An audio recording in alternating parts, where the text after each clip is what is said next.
नमस्कार, मेरा नाम डॉक्टर सुवर्चला है। जीवा फर्टिलिटी सेंटर्स में साइंटिफिक डायरेक्टर हूँ। अगर AMH लेवल्स बहुत ज्यादा हो तो उसका क्या तात्पर्य है? AMH क्या है? एंटी मुलेरियन हार्मोन, जो छोटे छोटे फॉलिकल्स से रिलीज होता है एक औरत के ओवरीज से, और ये हमें बताता है कि ओवेरियन रिजर्व कितना है, कितने अंडे बचे हैं यानी एक दो नहीं, नंबर नहीं है, ये वैल्यू है। नॉर्मल रेंज 1 से 3.5 नैनोग्राम्स पर मिलीलीटर हो सकता है। Of course lab to lab differ करता है, लेकिन अगर हम नैनोग्राम पर मिलीलीटर ले रहे हैं तो 1 to 3.5 कहा जाता है। अगर ज्यादा AMH हो तो 4 to 5 नैनोग्राम पर मिलीलीटर को हाई AMH कहा जाता है। बट ज्यादा अंडों का मतलब ये नहीं है कि बेटर फर्टिलिटी है या बेटर क्वालिटी है। ज्यादा अंडों का मतलब है कि नंबर बहुत ज्यादा है। सो ज्यादा AMH का मतलब क्या है? ज्यादा AMH का मतलब ये है कि शायद आपको पॉलीसिस्टिक ओवेरियन सिंड्रोम हो, PCOS जिसे कहा जाता है कि हार्मोनल इम्बैलेंस है, जहाँ महिला को इरेगुलर या फिर पीरियड्स बिल्कुल नहीं होना, अंडा रिलीज नहीं होना, या मेल हार्मोन्स बहुत ज्यादा होना, छोटे छोटे फॉलिकल्स बहुत ज्यादा होना अल्ट्रासाउंड में देखा जाता है। इसकी वजह से ये फॉलिकल्स बहुत ज्यादा AMH रिलीज करते हैं और ये लेवल्स बहुत ज्यादा होते रहते हैं। एक महिला को बहुत सारे अंडे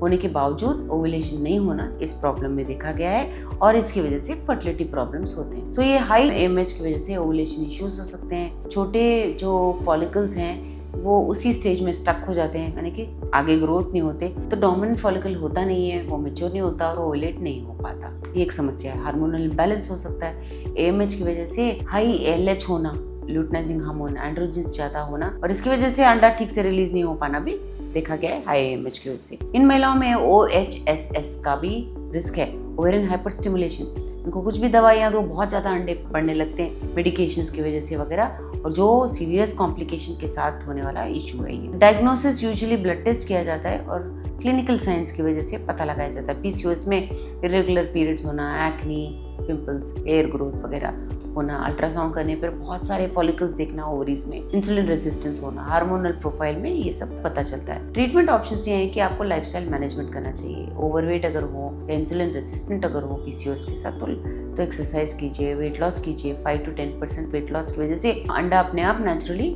ठीक होना, रिलीज होना देखा गया है। ओवुलेशन इंडक्शन भी अच्छा है। लेट्रोजोल दिया जाता है first line treatment. Clomiphene citrate भी दिया जाता है अंडे को बड़ा करने के लिए। मॉनिटरिंग, उसको ध्यान से स्कैन करना बहुत जरूरी है, क्योंकि इन महिलाओं में मल्टीपल फॉलिकल्स बढ़ने का बहुत रिस्क होता है। मेटफॉर्मिन भी बहुत एक अच्छा तरीका है, स्पेशली इंसुलिन रेजिस्टेंस महिलाओं में इंसुलिन सेंसिटिविटी इंप्रूव करता है और रेगुलर ओवुलेशन को ये बढ़ावा देता है। IVF भी अच्छा ऑप्शन है, क्योंकि जो मेडिकेशन से रिस्पॉन्ड नहीं करते तो उनको लो डोज गोनाडोट्रोपिन को लो देना चाहिए, GnRH एंटागनिस्ट यूज करना चाहिए और एगनिस्ट ट्रिगर देना चाहिए।